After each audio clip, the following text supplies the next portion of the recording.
ஒவ்வொருத்தர் வாழ்க்கையிலையும் வறுமை ஒவ்வொரு விதமா துரத்திக்கிட்டே தான் இருக்கு. பிக்கல் பிடுங்கல் இல்லாத மனுஷனே கிடையாது. உங்க வாழ்க்கையில வறுமை உங்களை துரத்தாம இருக்கணுமா? நிச்சயமா இந்த தளத்துக்கு போங்க, வறுமை உங்களை துரத்தவே துரத்தாது. செங்கல்பட்டுக்கு பக்கத்துல இருக்கிற பொன் விளைந்த களத்தூர். இந்த ஊருக்கு ஏன் பொன் விளைந்த களத்தூர்னு பேர் வந்தது தெரியுமா? ஒரு முறை வைணவ ஆச்சாரியரான தூப்பல் நிகமாந்த மகாதேசிகன் அவர்கள் ஸ்ரீரங்கம் போகும்போது ஒரு நாள் இந்த இடத்துல வந்து தங்கினார், களத்தூர்ல தங்கினார். அப்படி தங்கும் போது ஒவ்வொரு இடத்துக்கு போகும்போது அவர் ஹயக்ரீவர் விக்கிரகத்தை தன்னோட எடுத்துட்டு போவார். காலை மாலைன்னு 2 வேளையும் நெய்வேத்தியம் பண்ணி பூஜை பண்ணுவார். அன்னைக்கு சாயங்காலம் அவருக்கு நெய்வேத்தியம் பண்றதுக்கு எதுவுமே இல்லாததுனால துளசி தீர்த்தத்தை வச்சு நெய்வேத்தியம் பண்ணி அதையே தானும் குடிச்சிட்டு படுத்து தூங்கிட்டார். அந்த ஊர்ல ஒரு ஏழை விவசாயி இருந்தார். அவர் மகா பக்தர், தீவிர பக்தர். அவர் ஒரு ஏழை விவசாயி. அவருக்கு கொஞ்சம் நிலம் இருந்து அதுல வர வருமானத்தை வச்சுட்டு ஏதோ அரையும் குறையுமா வாழ்ந்துட்டு இருந்தார். மறுநாள் அவருக்கு கதிர் அறுவடை செய்ய வேண்டிய நாள்.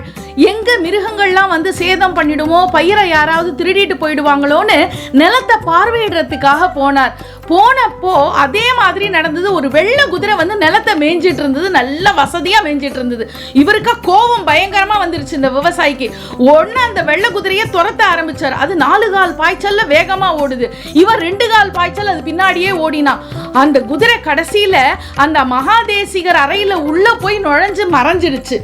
உள்ள இருந்து சத்தம் கேட்டு தேசிகர் வெளியில வந்தார். விவசாயி நடந்ததையெல்லாம் சொன்னார். உடனே அந்த மகாதேசிகன் சொன்னாரு, வந்தது வேற யாரும் இல்ல, துளசி தீர்த்தம் போதாததுனால குதிரை முகத்தோட அந்த அயக்ரீவரே வந்து உனக்கு காட்சி கொடுத்திருக்காருன்னு சொல்லிட்டு அடுத்த நாள் என்ன அதிசயம் நடந்தது தெரியுமா? அந்த குதிரை எந்த இடத்துலலாம் வந்து நெல்மணிகளை மேய்ஞ்சு நெல்லு காணாம போயிருந்ததோ, நெல்மணிகள் இருந்த இடத்திலெல்லாம் பொன்மணிகள் விளைந்திருந்தது. அதனாலதான் இந்த களத்தூருக்கு பொன் விளைந்த களத்தூர் அப்படின்னு பேர் வந்தது. இந்த இடத்துல இருக்கிற லட்சுமி நரசிம்மர் கோயில்ல நெல்லை பொன்னாக்கிய ஹயக்ரீவர் காட்சி தருகிறார். அது மட்டும் இல்லாம கோதண்டராமர் கோயில், சேதுராமர் கோயில் அப்படின்னு கோயில் நகரமாக மிக அழகாக, கோயில் தலமாக, ஆன்மீக பூமியாக இந்த பொன் விளைந்த களத்தூர் மிக சிறப்பா இருக்கு. நீங்களும் இந்த ஊருக்கு போய் இறைவனுடைய அருளை பெறுங்கள். நன்றி, வணக்கம்.